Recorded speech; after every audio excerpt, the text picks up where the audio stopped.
Okay, so next, let's talk about medication. I just want to remind you of this. This is very old. This is from some studies in the 80s when levodopa was discovered. And this is a study where they treated de novo PD patients. They gave them intravenous dopamine and they measured motor improvement, actually just with fine finger movements. And they showed that when they gave patients a single dose of intravenous levodopa, they had a motor improvement.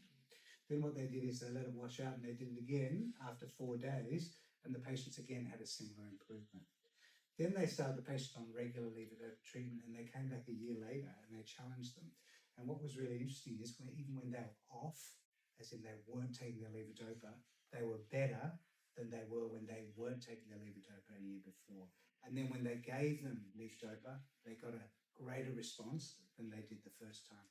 And that was replicated again 4 days later. The issue is that what this taught us about was this so-called long duration levodopa response.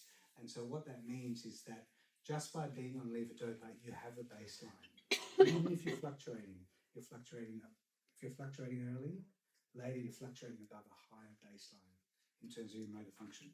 And what's really interesting about this, and this is some other data, this is the long duration response, the short duration response, and as the years go on, the long duration response gets shorter.